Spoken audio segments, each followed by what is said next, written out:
अगर ऐसा होता तो ऐसा होता, अगर ऐसा होगा तो ऐसा होगा, अगर ऐसा हो जाएगा तो ऐसा हो जाएगा, अगर ये होता तो ये हो जाता।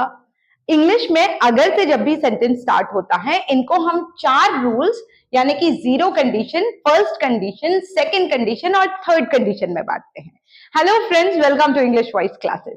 आप सभी का इंग्लिश वॉइस क्लासेस के इस बहुत इंपॉर्टेंट वीडियो में स्वागत है, जहां मैं स्पोकन इंग्लिश में अगर वाले सेंटेंसेस को कैसे सही ग्रामर के साथ बोला जाए वो सिखाने वाली हूँ। देखिए, इंग्लिश बोलते समय अगर यूज करने के लिए हमको पता है इफ वर्ड यूज किया जाता है, इसीलिए चारों कोनों में आपको इफ दिख रहा है। अब इफ की जगह आप इन केस भी बोल सकते हैं, लेकिन अंग्रेजों ने क्या किया, इंग्लिश को थोड़ा और कंफ्यूजिंग बनाने के लिए इसे 4 पार्ट में डिवाइड किया, यानी कि आपको 4 रूल्स याद रखने होते हैं अगर आप अगर करके बात करें। अब देखिए, अगर 0 कंडीशन में जो कंडीशन होती है वो इसमें मैंने आपको सिखाई है, वहीं फर्स्ट कंडीशन में ये रूल रहते हैं, सेकंड में ये और थर्ड में ये।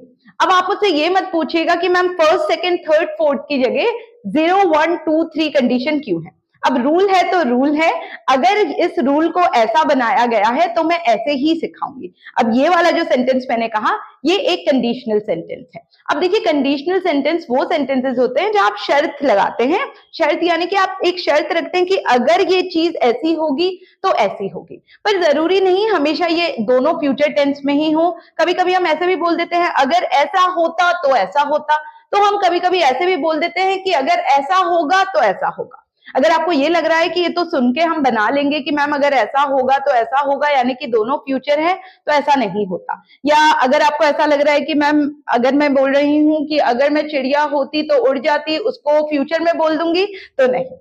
तो इसीलिए आज का वीडियो बहुत इंपॉर्टेंट है, क्योंकि मैं आपको इसको बहुत सिंपल करके चारों के चारों कंडीशनल एक ही वीडियो में सिखाऊंगी। तो वीडियो पूरा देखिएगा ताकि अंत तक आपको पता लग जाए ये 4 कंडीशन के रूल्स क्या हैं और क्यों हम सीधे हिंदी टू इंग्लिश में अगर वाले सेंटेंस नहीं बना सकते।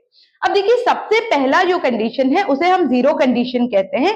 0 कंडीशन यानी कि जिसमें आप उसूल बताते हैं कि भाई देखो, अगर ऐसा होता है तो ऐसा होता है। इसमें आप फ्यूचर की बिल्कुल बात नहीं करते, आप तो उसूल जब बताते हैं ना, जैसे हम बोलते हैं अगर कोई मेरे साथ अच्छा होता है तो मैं उसके साथ अच्छा होता हूं। अब ये फ्यूचर की बात नहीं है या एक इंसिडेंट, एक ही दिन की बात नहीं है। आप बस सामने वाले को बोल रहे हो अगर ऐसा होता है तो ऐसा होता है, ये एक यूनिवर्सल ट्रुथ है। अब इसमें कोई हमारे पास पुख्ता सबूत नहीं है, हो सकता है 1-2 बार इन सिचुएशंस में बदलाव आए हों, लेकिन आप बोल रहे हैं देखो ऐसा होता है तो ऐसा होता है। अब इसमें 2 कंडीशन है, एक है इफ वाला सेंटेंस। इफ वाले सेंटेंस को आप बोलेंगे सिंपल प्रेजेंट टेंस के साथ। याद रखिए, अगर वाले को आप किसके साथ बोलेंगे, अगर ऐसा होता है सिंपल प्रेजेंट टेंस। और जो दूसरा पार्ट है, ये डॉट डॉट डॉट जो मैंने लगाए हैं, ये अगर के बाद वाला जो सेंटेंस आप बोल रहे हैं, जो कंडीशन रख रहे हैं उसके लिए है। तो ये जो 0 कंडीशन है, आप बिल्कुल समझ गए हैं कि ठीक है मैम, अगर ऐसा होता है तो ऐसा होता है बताने के लिए बोलेंगे। और ट्विस्ट क्या है, इसमें आप बिल्कुल हिंदी नहीं सोचेंगे, आपको दिमाग में बैठा लेना है अगर ऐसा होता है तो ऐसा होता है में हम अगर वाले पार्ट में सिंपल प्रेजेंट टेंस बोलेंगे, और जो उसके बाद की कंडीशन है उसमें भी हम किसी भी टॉपिक का प्रेजेंट टेंस ही बोलेंगे। तो जैसे मैंने आपको एग्जांपल दिया था, अगर कोई मेरे साथ अच्छा होता है तो मैं उसके साथ अच्छी होती हूँ, तो मैं बोलूंगी if someone is good to me. यहां मैं वापस प्रेजेंट टेंस बोलूंगी I am good to them. या मान लीजिए आप बोल रहे हैं अगर आप पानी को गर्म करते हैं तो वो उबल जाता है। अब ये बिल्कुल सार्वजनिक सत्य है, ऐसा थोड़ी होता है कि कभी पानी अट जाए कि भाई नहीं आज मैं उबलूंगा नहीं, तुम मुझे गर्म करते रहो। आप तो क्या कहेंगे कि if you heat water, simple present tense के पॉजिटिव सेंटेंस का फॉर्मूला होता है सब्जेक्ट प्लस वर्ब का फर्स्ट फॉर्म प्लस एक्स्ट्रा जो भी बचे खुचे वर्ड्स है वो आप लास्ट में बोल देते हैं। तो इफ यू हीट वाटर क्या हो जाता है, वो उबल जाता है, तो इट बॉइल्स। बस अब मान लीजिए आपको बोलना है अगर बारिश होती है तो हम हर कोई मैगी खाता है। अब मान लीजिए इसको ऐसे बताना चाह रहे हैं, तो आप बोलेंगे if it rains everyone eats Maggi. Negative sentence भी बता देती हूँ, अगर कोई मेरे साथ अच्छे से बात नहीं करता तो मैं भी अच्छे से बात नहीं करता। If someone doesn't talk to me properly, even I don't talk properly to them. ठीक है, दोनों तरफ प्रेजेंट टेंस। अगर मान लीजिए आप किसी को बोल रहे हैं कि यार मेरे साथ तो ऐसा होता है, अगर मैं मेहनत करता हूं तो मैं सफल होता हूं। देखो, जब भी मैं मेहनत नहीं करता मैं सफल नहीं होता। तो if I work hard I become successful या आई गेट सक्सेस। ठीक है, तो ये तो था सिंपल प्रेजेंट टेंस की कहानी। अब देखिए, बहुत बार इस चीज को लेके कंट्रोवर्सी होती है कि मैम अगर कोई ब्रश नहीं करता तो उसके दांत सड़ जाते हैं, तो बिल्कुल ये जीरो कंडीशन है। अब कुछ लकी लोग हैं कि बिना ब्रश किए भी उनके दांत नहीं सड़ते, तो भाई वो ब्लेस्ड हैं। पर इसको जब आप इंग्लिश में बोलेंगे तो आप बोलेंगे if you don't brush your teeth you get cavities. Cavities यानी कि दांतों की सड़ है। तो जीरो कंडीशन बिल्कुल क्लियर हो गया, एंड आई एम श्योर अब आप इसको इस कंडीशन को लेके कंफ्यूज नहीं होंगे। तो जब उसूल बताना है, अगर ऐसा होता है तो ऐसा होता है, इफ के साथ भी सिंपल प्रेजेंट टेंस, और दूसरी जो लाइन है उसमें भी प्रेजेंट टेंस। अब देखिए जीरो के बाद आते हैं हम फर्स्ट कंडीशन में। फर्स्ट कंडीशन सुनने में बिल्कुल अलग होती है और वो सुन के ही पता लग जाता है कि मैम ये उसूल या हमेशा की बात नहीं है। फर्स्ट कंडीशन में आप बताते हैं अगर ऐसा होगा तो ऐसा होगा। अब ये बहुत ट्रिकी कंडीशन है क्योंकि सुनने में लगता है कि ये दोनों सिचुएशन फ्यूचर की है, और बच्चे झांसे में आके क्या कर देते हैं, अगर वाले के साथ भी फ्यूचर बोल देते हैं और सेकंड वाली कंडीशन के साथ भी future.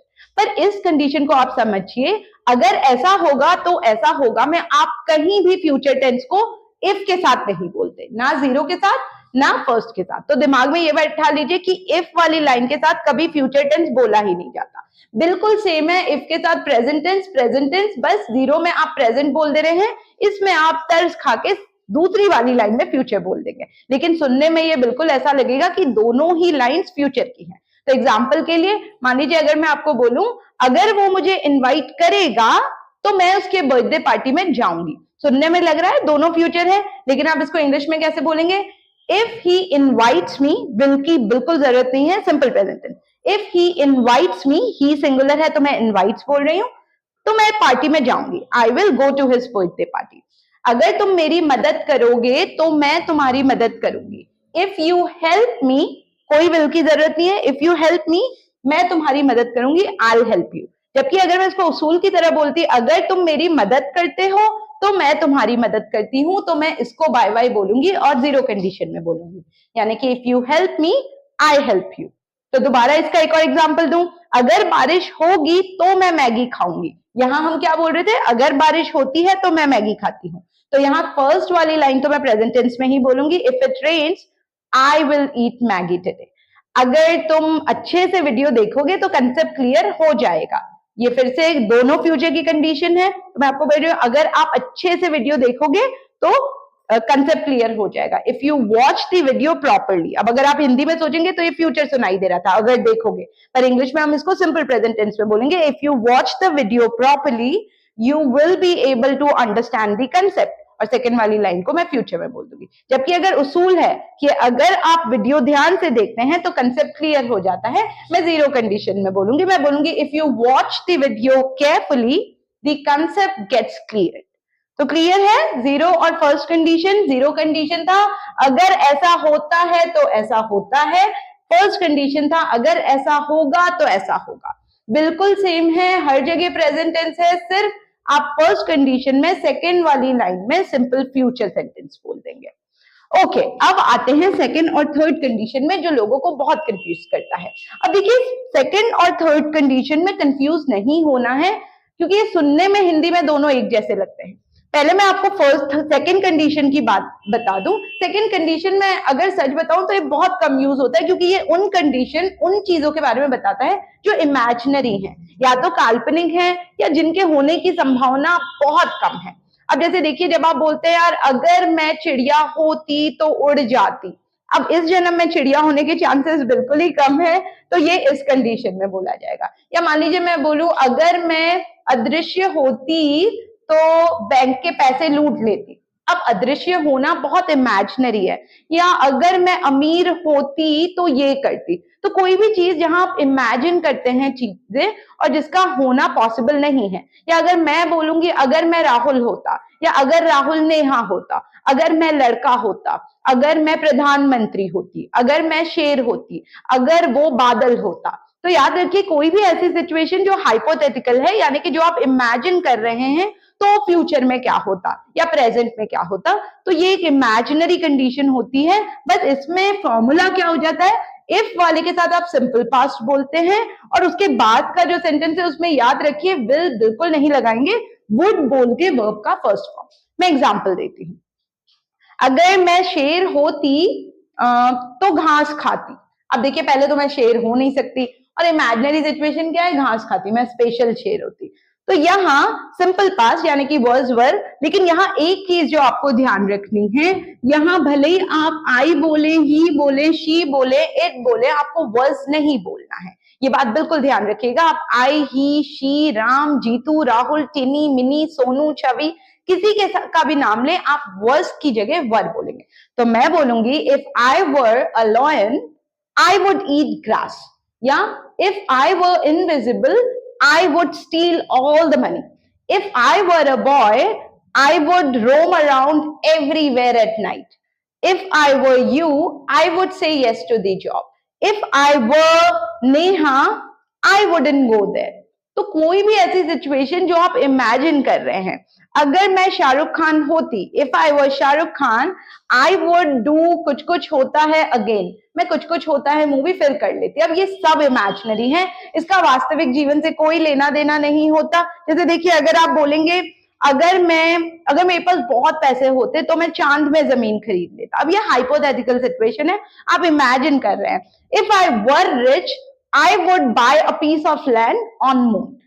If I were Sangeeta, I would dance on that song. अगर मैं संगीता होती तो उस गाने में डांस करती। तो ये क्लियर रहेगा। जो सेकंड कंडीशन है ये बिल्कुल उन सिचुएशंस के लिए है जो आप इमेजिन करते हैं, जिसका वास्तविक से कोई लेना देना नहीं है। आप बस मान लेते हैं अगर मैं ये होता तो ये करता। बिल्कुल क्लियर रहना चाहिए। इफ वाले के साथ सिंपल पास्ट, लेकिन पास्ट में आप आई बोले, ही बोले, शी बोले, इट बोले, दे, वी, आप हमेशा वर बोलेंगे। इसीलिए आप लोगों को बोलते हुए सुनेंगे if I were you I would say yes, अगर मैं तुम होता तो हाँ कह देता। ठीक है, तो ये कंडीशन बिल्कुल सिंपल थी और ये इमेजिनरी है, तो मुझे पता है बहुत ज्यादा बोलने में काम नहीं आएगी। ये तब आती है जैसे अगर मैं डायरेक्टर होता तो उस एक्ट्रेस को कास्ट कर लेता। If I were the director I would cast that actress. अगर मेरा घर सोने का होता तो मैं बेड भी सोने का बनाता। आप देखिए बिल्कुल हाइपोथेटिकल, बिल्कुल इमेजिनरी है। If my house were of gold I would make bed of also gold. ठीक है, तो इसको मैं इसलिए ज्यादा टाइम नहीं दे रही हूँ क्योंकि इतनी हवा में बातें करने की आपको जरूरत ही नहीं है, और ऑफकोर्स एक कंडीशन है, बहुत बार काम आ जाता है, इसलिए मैंने आपको बता दिया है। तो if I were, if he were, if she वर सुने तो किसी को करेक्ट मत कर दीजिएगा कि ही, शी, इट, आई के साथ वर्स लगता है। ये कंडीशनल में if I were you, if I were Neha हो जाता है। अब आते हैं सबसे जरूरी कंडीशनल सेंटेंस में, ये है थर्ड कंडीशन। अब देखिए जैसा मैंने कहा था अगर ऐसा होता तो ऐसा हो जाता। अब ये कंडीशन भी हिंदी में सुनने में बिल्कुल सेम लगेगी, अगर ऐसा होता तो ऐसा हो जाता, पर याद रखिए ये कंडीशन रिग्रेट्स या अफसोस दिखाने के लिए होता है। कोई ऐसी चीज जिसमें आप कहते हैं यार अगर ऐसा हुआ होता तो ऐसा हो जाता। अब देखिए जैसे मैं आपको बोलूं अगर मैं सुबह जल्दी उठ जाती तो मैं ट्रेन मिस नहीं करती। अब देखिए ये दोनों ऐसी सिचुएशन है जो अब बदली नहीं जा सकती है, तो ये भी इमेजिनरी कि दोनों चीजें ऐसी हुई होती तो ऐसी हो जाती, पर अब ये पास्ट की सिचुएशन है, अब मैं इसको नहीं बदल सकती, मैं सिर्फ अफसोस प्रकट कर रही हूं। तो मैं बोलूंगी पहला वाला तो पास्ट परफेक्ट में, पास्ट परफेक्ट यानी कि हैड प्लस वर्ब का थर्ड फॉर्म। आपको दिमाग में ये रूल बिल्कुल बैठा लेना है। अगर ऐसा होता को आप बोलेंगे हैड, और हैड के बाद जिस क्रिया का जिक्र हो रहा है उसका थर्ड फॉर्म, और उसके बाद वाले में ऐसा हो जाता में आप वुड हैव बोलेंगे और क्रिया का थर्ड फॉर्म बोलेंगे। बस, तो दोनों तरफ वर्ब का थर्ड फॉर्म, लेकिन शुरू वाले सेंटेंस यानी कि इफ वाले के साथ आप हैड प्लस वर्ब का थर्ड फॉर्म बोलेंगे, और उसके बाद यानी कि वुड हैव के साथ वर्ब का थर्ड फॉर्म। तो अब अगर मैं बोलूं अगर मैं जल्दी उठ जाती तो मैं कैसे बोलूंगी? If I had woken up early, देखिए हैड के बाद wake up, woke up, woken up. If I had woken up early मैं ट्रेन मिस नहीं करती। आई वुडंट हैव, मैंने वुड नॉट हैव को वुडंट बोल दिया। आई वुडंट हैव मिस्ड, याद रखिए मैं मिस नहीं बोल रही, मैं वर्ब का थर्ड फॉर्म बोल रही हूँ miss. I wouldn't have missed my train. अगर मैंने फॉर्म भर दिया होता तो मैं शायद एग्जाम क्रैक कर लेती। अब ये अफसोस है, अब आप वापस जाके फॉर्म नहीं भर सकते। याद रखिए इन सिचुएशंस में आप या तो प्रेजेंट या फ्यूचर की बात कर रहे थे, ऐसा हो जाएगा, ऐसा कर दूंगी। यहां आप सिर्फ अफसोस प्रकट करते हैं कि भाई अगर ऐसा होता तो ऐसा हो जाता। If I had filled the form I would have cracked the exam. अगर तुमने मुझे बता दिया होता तो मैं भी आ जाता। अब मैं नहीं आ सकता क्योंकि पार्टी खत्म हो गई है, तो मैं बोल रही हूँ if you had told me I would have joined you, I would have come with you. अगर आपने अच्छे से पढ़ाया होता तो कंसेप्ट क्लियर हो जाता। If you had taught clearly the concept would have been clear. The concept would have got clear. अब देखिए इमेजिनरी चीजों को इसमें सिंपल पास्ट और वुड प्लस फर्स्ट फॉर्म, पर जहां आप रिग्रेट शो कर रहे हैं, अगर मैंने टिकट्स खरीद ली होती तो मैं लॉटरी जीत जाता। अब आप टिकट नहीं खरीद सकते क्योंकि लॉटरी के परिणाम निकल गए, तो आप अफसोस यहां जताएंगे। If I had bought lottery tickets I would have won. पर अगर आप किसी को ताना मार रहे हैं कि यार अगर मैं धोनी होता तो जल्दी बैटिंग करने आ जाता, तो मैं धोनी फैन हूं, मैं हमेशा कहती हूँ मुझे कोई कंप्लेन नहीं है, पर मेरे जो फ्रेंड्स हैं, मेरे जो लोग हैं, वो मुझे खूब चिढ़ाते हैं आजकल कि यार धोनी आजकल बहुत लेट बैटिंग करने आता है। तो मैं समझती हूँ वो दूसरों को मौका देता है, ये थोड़ा कंट्रोवर्शियल है, पर वो मुझे कैसे ताना देंगे वो इमेजिन करेंगे। मैं मान लो खुद को बचा रही हूँ, अगर मैं धोनी होती मैं जल्दी आ जाती बैटिंग करने, तो मैं बोलूंगी if I were Dhoni I would come early to bat. पर अगर मुझे अफसोस है अगर धोनी जल्दी आ जाता तो हम मैच जीत जाते। अब देखिए अब इसमें आप इमेजिन कर रहे हैं लेकिन आप अफसोस प्रकट कर रहे हैं। अब मैच खत्म हो गया है, अब कोई चांसेस नहीं है, तो मैं बोलूंगी if Dhoni had come early we would have won the match, CSK would have won the match. तो आई होप ये क्लियर था और इन दोनों कंडीशन को लेके अब आपको बिल्कुल डाउट्स नहीं होंगे। इनके अलावा दो मिक्स कंडीशनल होते हैं, वो मैं आपको आगे कभी और बताऊंगी। ये 4 कंडीशन इंग्लिश बोलने के लिए काफी होते हैं अगर आप कंसेप्ट को बिल्कुल क्लियर करके इनको समझ के बोले। अब तुक्के में आप नहीं बोलेंगे। 0 कंडीशन यानी कि अगर ऐसा होता तो ऐसा होता, फॉर्मूला है इफ सिंपल प्रेजेंट टेंस, दूसरे के साथ भी simple present tense. First condition यानी कि इफ कोई चीज होगी तो हो जाएगी, जैसे अगर बारिश होगी तो कपड़े भीग जाएंगे, अगर तुम मुझे कॉल करोगे तो मैं बात कर लूंगा, अगर वो लोग मुझे मैसेज भेजेंगे तो मैं तुम्हें फॉरवर्ड कर दूंगा। तो यहाँ सुनने में दोनों फ्यूचर लगता है, पर इफ के साथ सिंपल प्रेजेंट टेंस और उसके बाद वाली जो लाइन है उसके साथ सिंपल फ्यूचर। कभी भी इफ वाले के साथ फ्यूचर नहीं बोलना है, ना यहाँ ना यहाँ, और दोनों लाइन तो फ्यूचर में कभी बोलनी ही नहीं है, भले ही हिंदी में वो फ्यूचर की सुनाई दे। ये वाली कंडीशन मैंने बता दी, ये बिल्कुल इमेजिनरी सिचुएशन के लिए है। इफ के साथ सिंपल पास्ट और उसके बाद विल बिल्कुल नहीं, वुड प्लस वर्ब का first form. I would go there, I would do this, I would do that. और ये है सबसे काम आने वाला सेंटेंस, अगर ऐसा हो जाता तो ऐसा हो जाता, अफसोस प्रकट करने के लिए। If I had known the reality, I wouldn't have talked to him. अगर मुझे सच्चाई पता होती तो मैं बात नहीं करती। तो ये था कंडीशनल का फंडा। इधर उधर बहुत ज्यादा वीडियोस देखने की कोई जरूरत नहीं है, स्पोकन के लिए इतना कंसेप्ट क्लियर होना मोर देन इनफ है। तो ये था आज का वीडियो। अगर आपको वीडियो पसंद आया हो प्लीज मुझे कमेंट करके जरूर बताइएगा। मेरे सब्सक्राइबर मुझे कहाँ से देख रहे हैं, जो बहुत सारे नए सब्सक्राइबर जुड़े हैं, प्लीज प्लीज प्लीज जरूर बताइएगा वीडियो कैसा लगा और आप मुझे कहाँ से देख रहे हैं। पुराने सब्सक्राइबर्स को मन से थैंक यू इतना प्यार और सपोर्ट देने के लिए। आशा है आप पुराने वीडियोस भी देख रहे होंगे जहां मैंने present, past, future, past perfect सबको क्लियरली एक्सप्लेन किया हुआ है। अगर आप किसी भी टॉपिक पे चाहते हैं मैं वीडियो बनाऊं और आपका कंफ्यूजन क्लियर करूं तो प्लीज कमेंट सेक्शन पे मुझे जरूर बताइएगा। तो ये था आज का वीडियो। मिलते हैं एक ऐसे इंपॉर्टेंट वीडियो में अगले हफ्ते जो आपको इंग्लिश बोलने के एक स्टेप और नजदीक ले जाएगा। तब तक के लिए बाय बाय।